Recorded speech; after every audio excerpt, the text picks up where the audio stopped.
I am so excited to announce that the Docuseries is now available for pre-orders.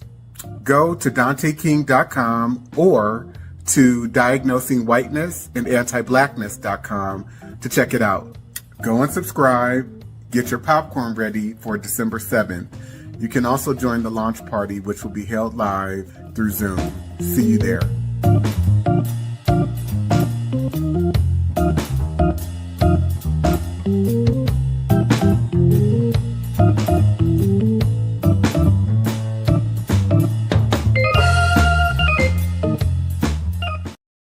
The book surprised you the most? A whole book. The whole book. Because I thought that I knew a lot until I read that book and realized I didn't know anything. There was a lot to learn and a lot to still be discovered. I'm still processing it. I can see things now that I didn't see before. And it's all because of the book. I love that. Jules? So much of the book really opened my eyes to things. The Casual Killing Act, the legality of rape. And then one of the other parts was the housing covenants and the covenants that were allowed. And growing up in the Bay Area, St. Francis Wood, for instance, is a highly coveted place to want to live or want to strive to, right? I was a child and I'd passed through St. Francis Woods and it was something that you feel could have been attainable. And then as you read Dante's book, you realize it's attainable for white people. It's not attainable for me. It's not attainable for you. Not in the way that you think you would be able to attain certain places and spaces. You are written out of that legally. Right. And Alicia? What really stands out to me is the 1850 Fugitive Slave Act, which describes so much of how white people operate in terms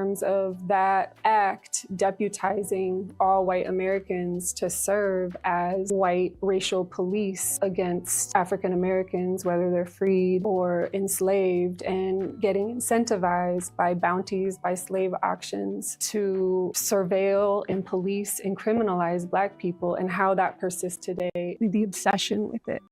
We're free. We're not on plantations. We're not indentured servants. Well, that's We're unfortunate. not slaves. Yeah, I know. Yeah. That's such an unfortunate mindset. Again, it's rooted in low standards too, because your starting point, as it pertains to Black people and freedom, is one where people are bound, shackled in chains, being subjected to rape and pedophilia, and stuck on agricultural plantations. And so we don't necessarily consider, for example, the public health institution or, my job at Google or my job as an attorney at this law firm. We don't consider these corporation plantations where white people have benefited for centuries, and yet we still are subjects of servitude in a system that's based on feudalism. So therefore we have developed false impressions, I guess I would say, and low standards and low expectations around how we define and deal with freedom.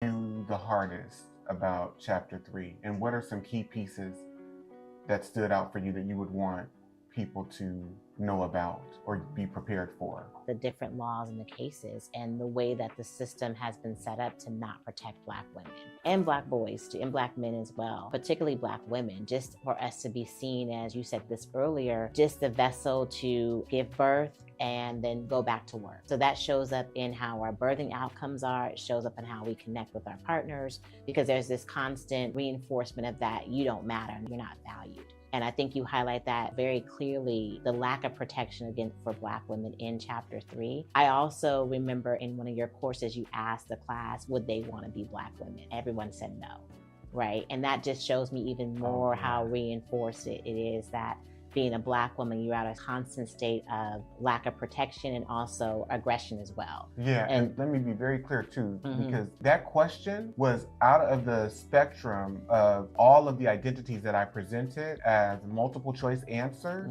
Who would you not want to be? Yeah. And 100% of the people said, I would not want to have been a Black woman. Right. I would not want to be right. a Black woman. Right.